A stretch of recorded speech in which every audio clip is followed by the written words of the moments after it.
வெயில் காலங்களில் நமக்கு நாவறட்சி ஏற்படாமல் வண்ணம் பாதுகாக்கக்கூடிய அற்புதமான ஒரு பொருள் பனங்கற்கண்டு. பனங்கற்கண்டை நாம் வெயில் காலத்தில் நாவிலிட்டு சுவைத்து வந்தோமானால் இதிலிருந்து கிடைக்கக்கூடிய சாறு படிப்படியாக நமக்கு நாவறட்சியை நீக்கிவிடும். மேலும் உடலில் உள்ள உஷ்ணங்களை தணிக்கும். நமக்கு யூரினரி இன்ஃபெக்ஷன் என்று சொல்லக்கூடிய சிறுநீரக கோளாறுகளை நீக்கக்கூடிய ஆற்றல் இந்த பனங்கற்கண்டுக்கு இருப்பதால் இதையும் நாம் எடுத்துக்கொள்ளலாம். அன்பான நேயர்களே, இவை மூன்றையும் கொண்டு ஆண்கள், பெண்கள் மற்றும் சிறுவர்களுக்கு வரக்கூடிய வயிற்று பூச்சிகள் மற்றும் வயிற்று பகுதியில் உள்ள பூச்சிகள், மலட்டு புழுக்களை எவ்வாறு நாம் போக்கிக் கொள்ளலாம். ஒரு சிலருக்கு இந்த கிருமிகளால் வயிறு பெரிதாகி கொண்டே இருந்து அவர்களுக்கு புளித்த ஏப்பம் வரும். அப்பொழுது வாய்ப்பகுதியில் ஒரு வகையான துர்நாற்றம் வீசும். இவையெல்லாம் நாம் எவ்வாறு போக்கிக் கொள்ளலாம் என்பதற்கான ஒரு கஷாயம் தீநீர் ஒன்றை நாம் பார்க்க போகிறோம். அதற்காக நாம் முதலில் 250 மில்லி அளவிற்கு நாம் தண்ணீரை நன்றாக காய்ச்ச வேண்டும்.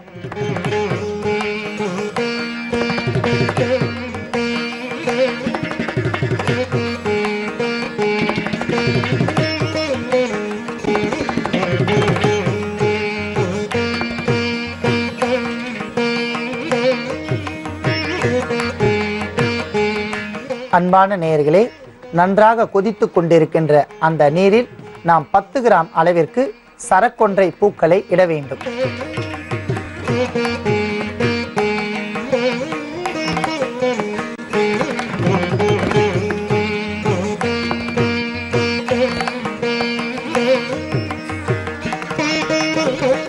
அன்பான நேயர்களே, சரக்கொன்றை பூவை அதனுடைய காம்பு மற்றும் அதனுடைய மகரந்தத்தோடு நாம் சேர்த்து இட வேண்டும். அப்பொழுதுதான் அதிலிருந்து கிடைக்கக்கூடிய மருத்துவ குணங்கள் பூரணமாக கிடைக்கும் என்பதால் அதை அப்படியே இட வேண்டும்.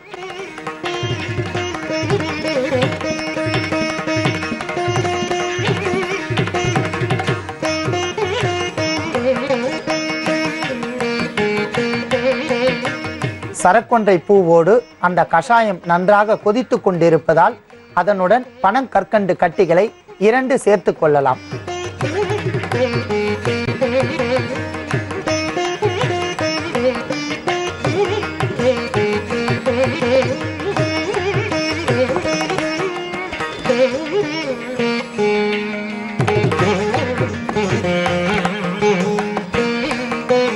அன்பான நேயர்களே, அந்த நீரில் நன்றாக கொதித்து கொண்டிருக்கின்ற நீரில் பனங்கற்கண்டு மற்றும் சரக்கொன்றை பூக்கள் நன்றாக வெந்து குழைந்து விட்டன.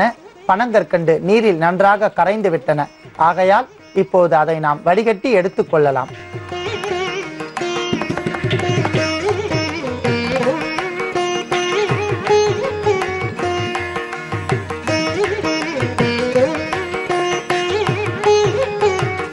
அன்பான நேயர்களே, அந்த தீநீர் இப்போது மிகுந்த மருத்துவ குணம் வாய்ந்த ஒரு சரக்கொன்றை தீநீராக மாறிவிட்டது. இதில் நாம் சரக்கொன்றை பூவை போட்டுள்ளோம். அடுத்ததாக பனங்கற்கண்டு எதற்காக இடுகின்றோம் என்றால், பனங்கற்கண்டு மிக சிறந்த வெப்பம் கடத்தியாக இருப்பதால் மட்டுமல்லாமல் வெப்பத்தை தணிப்பதாகவும் இருக்கின்றது. மேலும் இந்த பூவினுடைய குணம் என்னவென்றால் சிறும் கசப்பு. இதனுடைய தன்மை என்னவென்றால் கார்ப்பு. இதனுடைய சுவை என்னவென்றால் அதிகப்படியான கசப்பு என்பதால் சிறிதாக நாம் பனங்கற்கண்டு சேர்த்துள்ளோம்.